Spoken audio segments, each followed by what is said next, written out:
que sigue sangrando en estos flujos durante estos periodos de tiempo.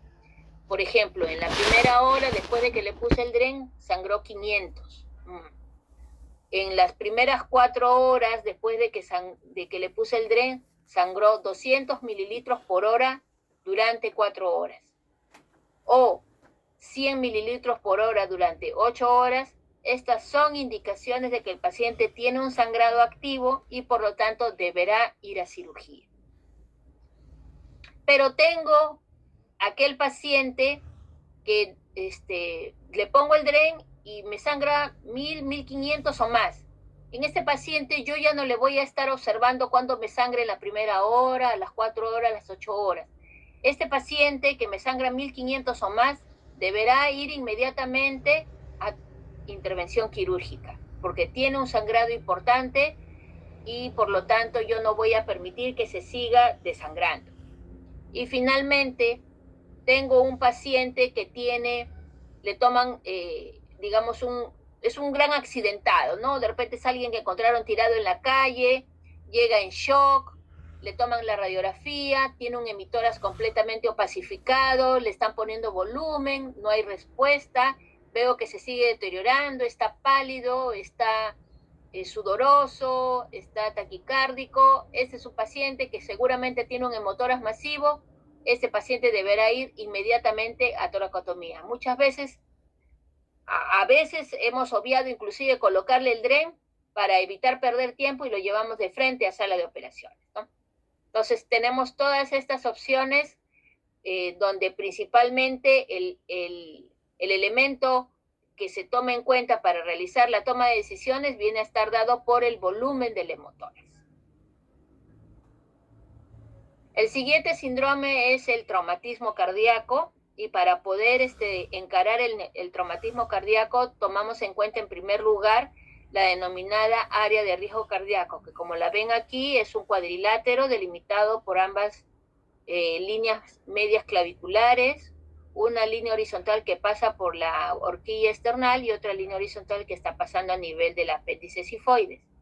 Cualquier tipo de traumatismo penetrante, generalmente penetrante, pero también si es un contuso muy importante, podría hacernos sospechar de una lesión cardíaca. Y entre las lesiones cardíacas, entre las cámaras cardíacas producto de una lesión cardíaca, principalmente hay que pensar aurícula derecha, ventrículo derecho como más frecuentes, ¿no? Un poquito menos frecuente el ventrículo izquierdo porque está un poquito más escondido, y la aurícula izquierda muchísimo menos frecuente porque es un poquito más posterior. ¿Cuál es nuestra forma de proceder frente a un traumatismo cardíaco? Es bien sencillo. Está en función a cómo está en la evaluación inicial y si se encuentra el paciente hemodinámicamente estable o inestable. Si yo recibo un paciente con un traumatismo penetrante en área precordial, sea por arma blanca o por proyectil de arma de fuego, y se encuentra hemodinámicamente inestable, inmediatamente me lo llevo a sala de operaciones para operarlo y hacer la corrección de la lesión cardíaca que tenga. Si por el contrario el paciente tiene una lesión cardíaca pero se encuentra hemodinámicamente estable, según la bibliografía se indica que debería realizarse la ecocardiografía. Hoy en día los médicos cardiólogos se encuentran en las emergencias y están en la posición, ¿no?, de poder prestar ese tipo de apoyo realizando una buena ecocardiografía, que si es positiva, quiere decir que si me indica que existe líquido en el interior del saco pericárdico, pues ese líquido debe ser sangre y por lo tanto estará indicada la exploración quirúrgica del tórax y la cardiografía correspondiente. Si la ecocardiografía es dudosa, existe una forma de proceder que es la realización de la ventana succifoidea, ¿no?, que es una cirugía pequeña que se realiza evidentemente en sala de operaciones, la cual consiste en aperturar a nivel de la retirada del apéndice cifoides, aperturar el pericardio a ese nivel, y si vemos que lo que sale es sangre, terminamos de aperturar el esternón y realizamos la reparación cardíaca correspondiente. Si la ecocardiografía fuera negativa, Mi recomendación, porque esto ya es de mi experiencia, no está escrito, es que se haga un control ecocardiográfico a las 24 o 48 horas. En algunos casos podría ser útil también realizar control radiológico porque existe un signo en el cual cuando el paciente tiene un acúmulo de líquido sanguinolento, si el paciente tiene hemopericardio, ustedes pueden indirectamente observar que la silueta del corazón pueda cambiar. Ojo que no estoy hablando de cardiomegalia. En el paciente que sufre un traumatismo cardíaco con acúmulo de sangre en el interior del saco pericárdico no van a encontrar ustedes cardiomegalia, pero sí pueden encontrar un poquito de rectificación de la silueta cardíaca, ¿ya? Esos en los casos en los cuales de repente no tienen ecocardiografía y de repente un estudio radiológico, si es que tienen dudas, les podría ayudar a tratar de redondear su diagnóstico. Un poco menos frecuente que los síndromes de los que hemos hablado, pero también es bastante importante, son las lesiones aórticas, que son son rupturas aórticas de tipo incompleto, ¿no? El denominado traumatismo de aórtico más frecuentemente es por desaceleración o por caída. Como ustedes ven aquí, en el 50 al 70% de los casos, estas lesiones de aorta se dan a nivel del denominado istmo de la aorta y es debido a la producción de fuerzas que surgen como consecuencia de fenómenos de desaceleración, ¿no? Hay una tracción en el eje antero-superior y en el eje en el eje antero-posterior y en el eje superior e inferior, ¿no? Esto hace que las capas de la pared de la aorta se desestabilicen, se desprendan entre sí, con la posibilidad de que se haga una ruptura y a ese nivel se puede empezar a extravasar el contenido hemático, ¿no? Esto, como les digo, más frecuentemente es a nivel del istmo. A nivel de lo que es la aorta ascendente, las cosas son un poquito diferentes. Ese mismo fenómeno de desaceleración se comporta diferente en la aorta ascendente. Aquí las fuerzas son de tipo de torsión, ¿no? Vean ustedes cómo la aorta, por este fenómeno de desaceleración, las fuerzas que la estresan son fuerzas de tipo espiralares, ¿no?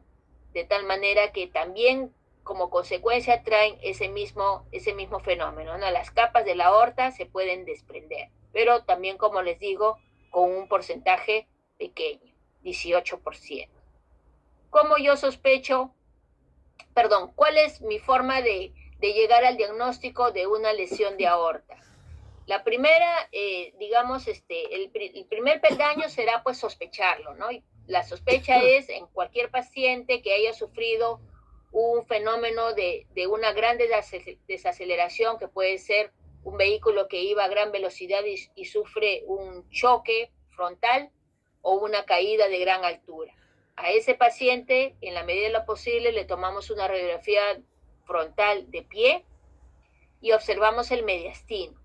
Si el mediastino se encuentra ensanchado, este mediastino ensanchado nos debe hacer sospechar de que tal vez existe un hematoma a nivel de la región de la aorta y por lo tanto se solicitará un angiotem de aorta, ¿no? Un estudio contrastado de la aorta por imagenología de tomografía, que nos puede dar un tipo de imagen de este tipo.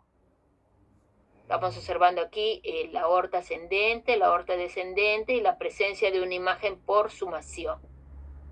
Aquí está la aorta ascendente, callado, la aorta descendente y la imagen por sumación, que significa una ruptura parcial de la pared de la aorta por donde quiere escaparse el contenido hemático.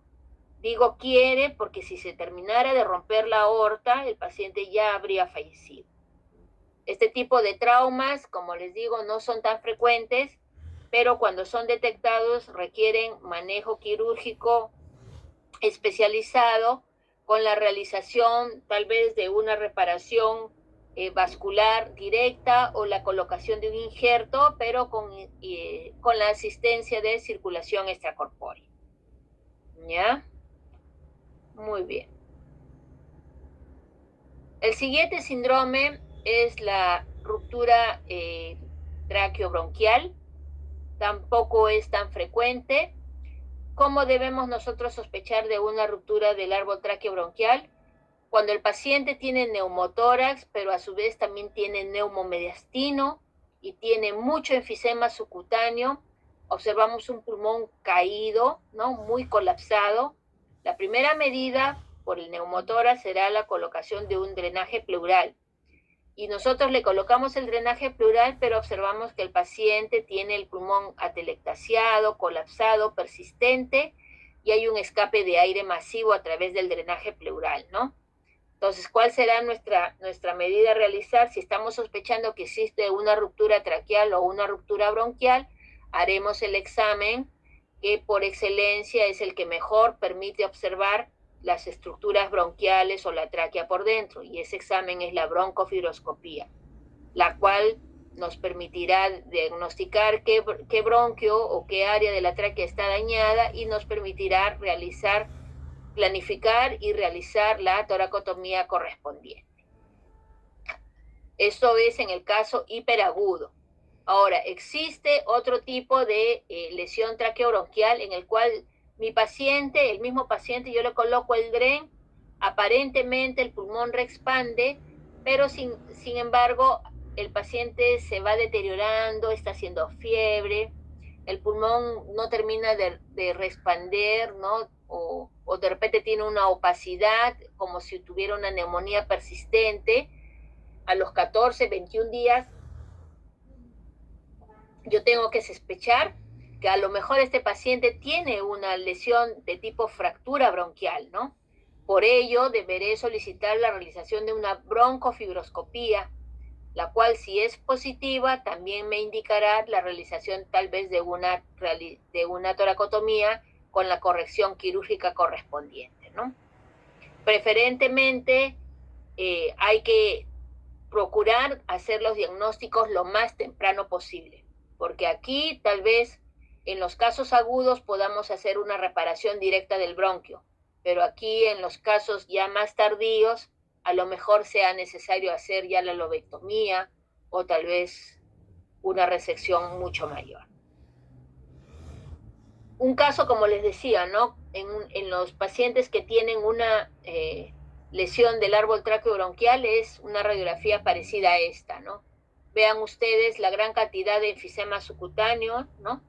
Cuando hacemos la lectura de una radiografía del tórax, no se olviden, o en todo caso recordemos que la lectura siempre tiene que hacer desde afuera hacia adentro. Empezamos por las partes blandas, nos vamos por las partes óseas, y aquí nomás empezando por las partes blandas encontramos elementos patológicos de gran enfisema subcutáneo, que prácticamente ya no nos deja leer, no nos deja ver, evaluar el parénquima pulmonar, ¿no? Frente a un cuadro de este tipo, ya se hace necesario pues la realización de un estudio tomográfico para poder visualizar mejor. Lo que mencionaba inicialmente, ¿no? En traumatismo torácico también puede haber afectación de qué estructura, del diafragma. Y el diafragma puede ser afectado tanto en el lado derecho como en el lado izquierdo, produciéndose fenómenos de herniación inmediata o de herniación tardía, ¿no? La herniación inmediata, sea en el lado derecho o en el lado izquierdo, obedece generalmente a traumatismos en los cuales se produce una gran ruptura del diafragma, y eso, bueno, por lo que yo he visto, ha sido más relacionado con accidentes de tránsito, con fenómenos de tipo de traumatismos contusos, ¿no? El diafragma se rompe, estalla, hay una gran apertura, y es por eso que existe una herniación inmediata. Y el paciente cursa con insuficiencia respiratoria, y también puede existir lesiones de los órganos intraabdominales. En el caso de la herniación retrasada, lo que he visto es aquellos pacientes que sufren una lesión por arma blanca, ¿no? Una lesión un poco más chica, que atraviesa el tórax, atraviesa el diafragma, le hace una pequeña herida al diafragma y sin embargo como que puede pasar desapercibida por un tiempo. A través de esa pequeña herida del diafragma comienza a deslizarse una pequeña porción de una víscera intestinal, cualquiera de ellas, la que pueda pasar por ahí, y comienzan a deslizarse a través del tiempo, ¿no? El paciente comienza a tener algunas pequeñas molestias, de repente un poquito de dolor que no le hace caso, un poquito de vómitos tal vez, o de llenura precoz, hasta que comienzan a aparecer, ¿qué cosa? Fenómenos de obstrucción intestinal, fenómenos de estrangulamiento, hasta que pueden terminar inclusive con isquemia intestinal o necrosis intestinal. Entonces, ¿qué es lo que yo quiero que ustedes tengan en cuenta respecto a las lesiones diafragmáticas traumáticas? En que hay que tener sospecha temprana frente a este tipo de problemas, sobre todo en las lesiones de tipo herniación retrasada. Cuando ustedes tengan al paciente frente a sí, procuren agotar clínicamente y con el examen físico y el interrogatorio todos los elementos para poder descartar cuál puede ser la patología que agobia al paciente y entre ellos no se olviden de la lesión diafragmática. Esta es una señora que vino a nosotros derivada, si no me equivoco, de un hospital de Iquitos, que ya había sido manejada, víctima de un accidente de tránsito, que ya había sido manejada en ese hospital, como ven ustedes acá, tiene un dren de tórax aquí, acá tiene otro dren de tórax, en donde ellos lo envían porque a pesar del drenaje, ¿no? Este dren que está en el lado izquierdo, ellos no entendían por qué persistía esta imagen aérea, ¿no? Si bien es cierto, la calidad de la foto no es tan buena porque es una foto ya un poco antigua, de los tiempos en los cuales yo hacía guardias, pero vean ustedes, acá está el dren, ¿no? Vean, el dren está hasta acá, y acá hay una imagen aérea con una radiopacidad acá a este nivel, con la silueta cardíaca que está siendo empujada hacia el lado derecho, ¿no? Acá hay algo. Y ellos no entendían por qué, a pesar del drenaje, esto no se resolvía. Llega la paciente con nosotros, llega la paciente en insuficiencia respiratoria, la observamos, la examinamos y llegamos al diagnóstico presuntivo de una posible ruptura de diafragma, ¿no? Y lo que nos parecía a nosotros aquí era que tal vez se trataba de una víscera intraabdominal. Debido a la condición clínica venida menos de la paciente, no pudimos hacer más exámenes y la llevamos rápidamente a sala de operaciones y efectivamente, ¿no? Comprobamos, la llevamos de emergencia evidentemente, ¿no? A sala de operaciones, comprobamos en sala de operaciones que había una ruptura de diafragma de más o menos unos 20-25 centímetros a nivel de centro frénico, y lo que estábamos observando aquí era el estómago. Era el estómago que estaba volvulado, ¿no? Todo en una rotación extraña, por eso que estaba aquí acumulando aire, y felizmente que este drencito no llegó a ingresar al estómago. Y además encontramos otra serie de órganos intraabdominales aquí colocados en el interior del espacio pleural, ¿no? Entonces, una paciente con una lesión traumática del diafragma, producto de un accidente de tránsito, con una herniación inmediata de vísceras intraabdominales y un fenómeno de dificultad respiratoria. Y aquí, otro tipo de paciente. En este caso, era un varón procedente del hospital de Jauja, si no me equivoco, que había sufrido una lesión por arma blanca en región de hipocondrio un poquito baja, el cual le habían puesto su drenaje porque hizo su hemotórax y lo envían con nosotros porque había ya cursado con un empiema pleural, ¿no? Nosotros recibimos al paciente, vemos las características del drenaje y empezó a través de ese drenaje que le habían colocado allí en Jauja, empezamos a notar que empezó a salir contenido alimentario.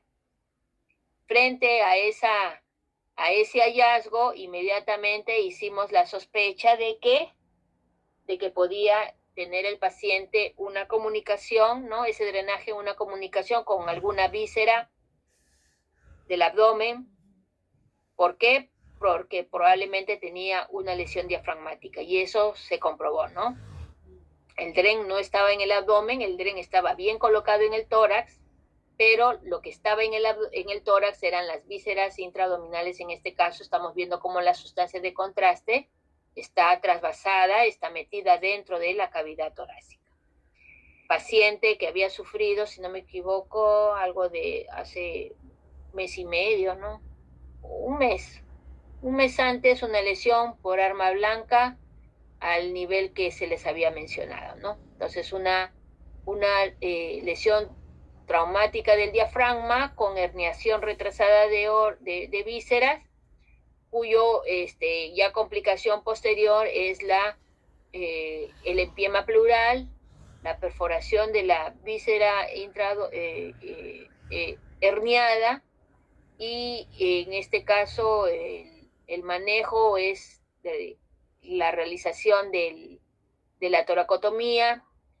Y eso es una cosa también importante de mencionar, ¿no? Cuando existen pacientes con lesiones de diafragma, las lesiones agudas pueden resolverse tanto por el tórax o por el abdomen, ¿no?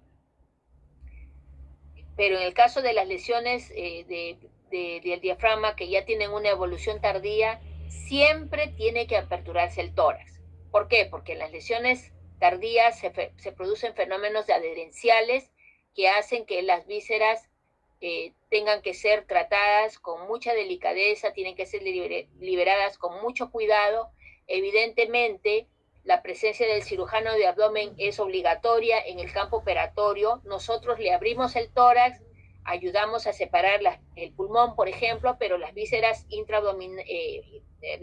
abdominales que están herniadas dentro del tórax tienen y deben ser liberadas por el cirujano general. De tal manera que él las libera, las reduce, ¿no? Las regresa al interior del abdomen, nosotros cerramos el diafragma y después ellos se encargarán pues de hacer lo que les corresponde al problema que haya tenido, ¿no? Muy bien.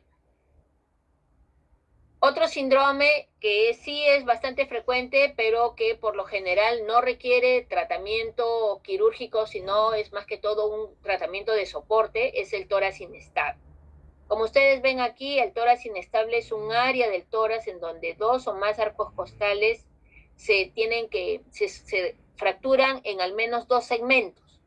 Y eso hace que pierdan su continuidad con el resto de los movimientos de la pared torácica, ¿no? En este caso de los arcos costales que constituyen el armazón de la pared torácica, de tal manera que estos movimientos que deben ser sincrónicos durante la inspiración, cuando los diámetros del tórax están aumentando, el área del tórax inestable se hunde. Y durante la inspiración, cuando los diámetros del tórax están disminuyendo, el área de tórax inestable se abovera. Cuanto más grande sea esta área de tórax inestable, mayor compromiso ventilatorio va a tener el paciente y eso puede ser reflejado en la gasometría. Casi siempre acompañando al tórax inestable va a estar agregada la contusión pulmonar. La contusión pulmonar viene a ser un área de hematoma pulmonar, ¿no?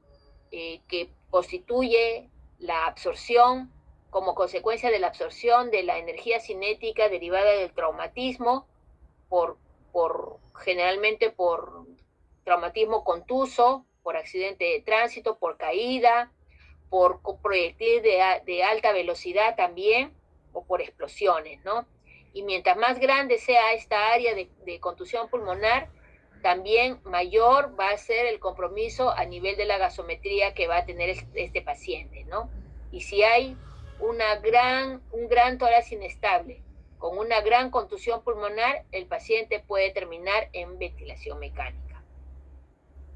¿Cuál es el algoritmo del manejo en el caso del paciente que tiene fractura costal múltiple, tórax inestable, contusión pulmonar, etc. En primer lugar, tenemos que visualizar cómo se encuentra el AGA, ¿no? Si el AGA está normal, hay una descompensación respiratoria, hay shock, el paciente debe ser intubado, sometido a ventilación mecánica y analgesia. Y en este momento deberemos evaluar si el paciente necesita operarse por alguna lesión cardiotorácica concomitante, sea un hemotórax masivo, sea una fístula broncopleural de alto gasto, etcétera, ¿no? Y en ese momento deberemos aprovechar esa intervención quirúrgica para poder realizar la estabilización quirúrgica de las fracturas, porque está demostrado que si estabilizamos quirúrgicamente las fracturas, podemos disminuir el tiempo que el paciente va a necesitar para estar ese tiempo menor en ventilación mecánica va a tener un mejor pronóstico para el paciente. Ahora, puede ser que nuestro paciente no necesite operarse, ¿no? Solamente es un tórax inestable y necesita solo ventilador, ¿no? A lo mejor la contusión no es tan importante, pero sí hay un gran tórax inestable. Se le observa al paciente 24, 48, 72 horas y se trata de empezar a disminuir los parámetros del ventilador. Pero no puedo disminuir los parámetros del ventilador. Veo que no es posible. Eso significa que esas fracturas, ese tórax inestable está dando lugar, no es posible controlarlo solamente con la ventilación, sigue el paciente estando descompensado, entonces será necesaria la realización de la estabilización quirúrgica de los pacientes. Entonces, ¿qué les quiero decir con esto? Que no todas las fracturas costales son tórax inestable, primera conclusión. Y en segundo lugar, que no todos los tórax inestables se operan. Solamente se operan los pacientes de tórax inestable si es que es necesario porque hay un hemotórax masivo, porque hay una fístula broncopleural o de repente el paciente tiene pues una lesión cardíaca además y tiene que operarse, o cuando el paciente tiene un tórax inestable, lo he sometido a ventilación mecánica, pero después de 48 horas, por ejemplo, 72 horas, veo que no lo puedo destetar y por lo tanto necesito estabilizar quirúrgicamente estas fracturas. ¿Ya? Y la forma de estabilizar las fracturas en estos momentos es la realización de la colocación de este tipo de sistemas que son unos clips de titanio de con relativamente mejores resultados que lo que utilizábamos antes. Bien, hablemos ahora sobre el drenaje torácico, ¿no? Las indicaciones del drenaje torácico cuando el neumotórax es mayor al 20%, cuando hay hemoneumotórax, hemotórax mayor a 300 centímetros cúbicos, en los casos de fusión pleural maligna, en el empiema pleural, el quilotórax, y después de todos los pacientes que sean sometidos a cirugía pulmonar o a cirugía cardíaca con apertura de pleura. El frasco de drenaje torácico es algo que todos ustedes deben conocer, deben salir conociendo de sus rotaciones en práctica. Es un frasco que tiene dos tubos de vidrio, dos pipetas, un tubo largo que se sumerge en el frasco de sello de agua que se conecta al paciente y un tubo corto que va a un sistema, puede ir al aire, generalmente va al aire, son muy pocos los que necesitan ir a un sistema de succión. Esto es un sistema estéril, el agua está estéril, el frasco está estéril, las pipetas están estériles y al momento de manipularlas también se debe guardar esa esterilidad.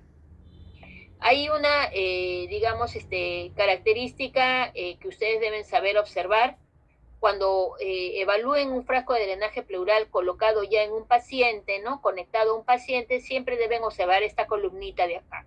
Esta columnita tiene que ascender y descender. Y tiene que ser sincrónico con la respiración del paciente. Si esto es así, significa que el sistema está permeable, ¿no? Que su drenaje está permeable.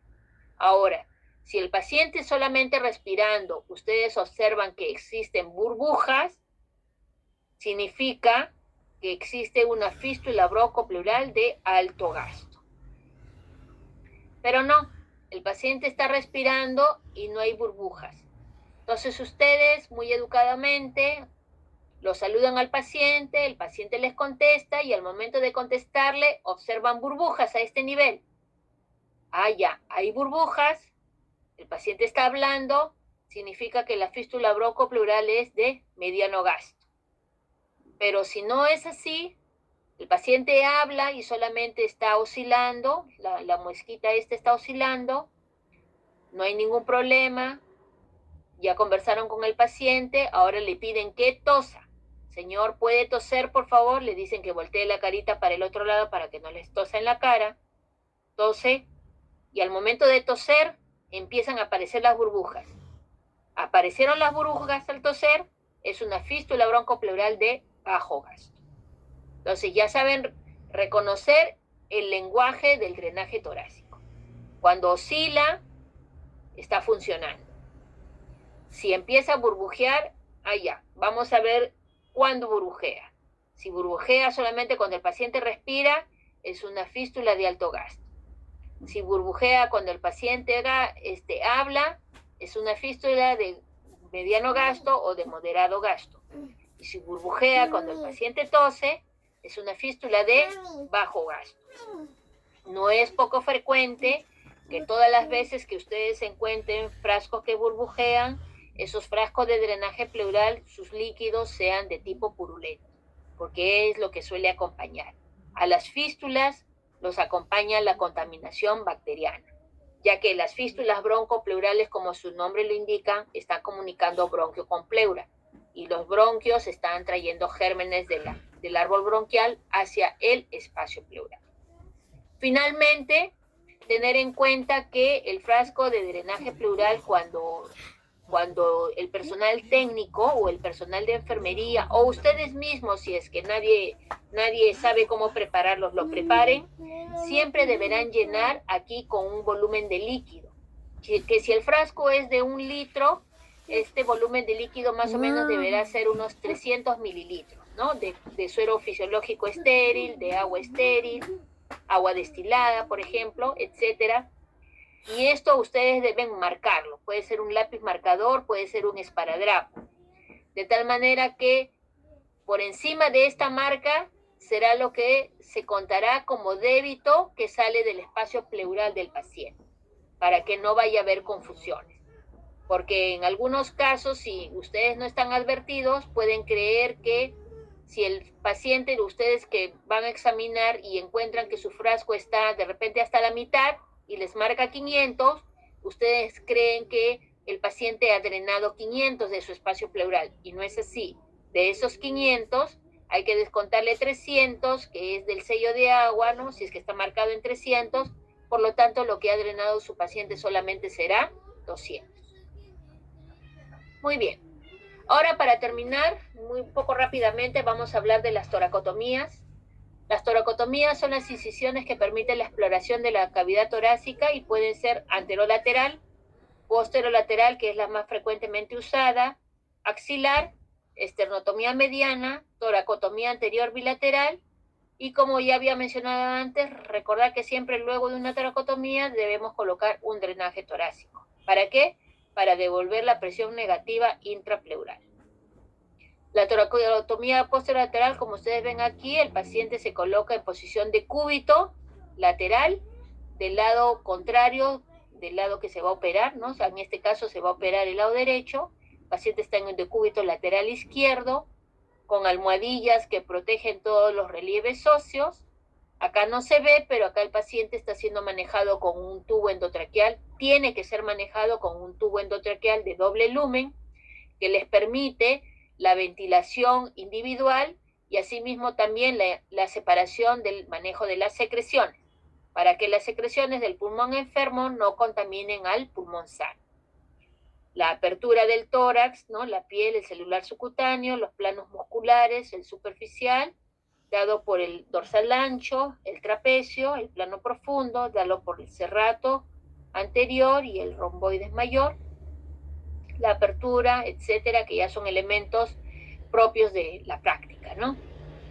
Acá la toracotomía anterolateral, la paciente, bueno, el paciente o la paciente, que en este caso es una dama, va en posición de cúbito lateral, de cúbito dorsal, perdón, con una elevación de unos 30 grados, con un almohadillado aquí detrás de su espaldita, y la incisión, como ustedes la ven, va debajo del reborde mamario, si se trata de una mujer, es una incisión estética para las damas y sirve para poder tener un acceso un poco más rápido, y en este caso los músculos que se exponen son los músculos pectorales, ¿no? Pectoral mayor en el plano superficial y el pectoral menor en el plano profundo. A mí me gusta mucho esta incisión para poderme permitir la apertura del tórax en un tiempo mucho más inmediato, por ejemplo, en el caso de los traumatismos cardíacos, ¿no?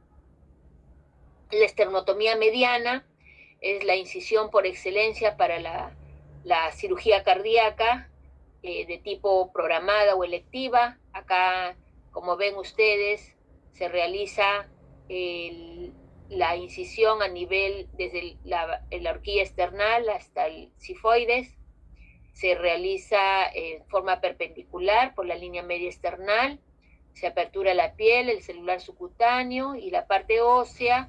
Puede ser con una sierra neumática o con un cuchillo metálico esternal. Y la síntesis de esta apertura la haremos con hilos de alambre de acero, ¿no? Mediante esta incisión accedemos también a los tumores del mediastino anterosuperior, y dentro de la patología cardíaca que se suele tratar, como les digo, tenemos los cambios valvulares, las cirugías de coronarias, principalmente las cardiopatías congénitas también. Y esto viene a ser una combinación de incisiones, la esternocervicotomía para poder acceder también al mediastino anterosuperior, y la cervicoesternotoracotomía, ¿no? Para también procedimientos un poco con una incisión un poco más dirigida a vasos, en este caso a tronco brachocefálico arterial o venoso. Muy bien, muchachos, hemos terminado con la primera teoría. Si hubiera alguna pregunta.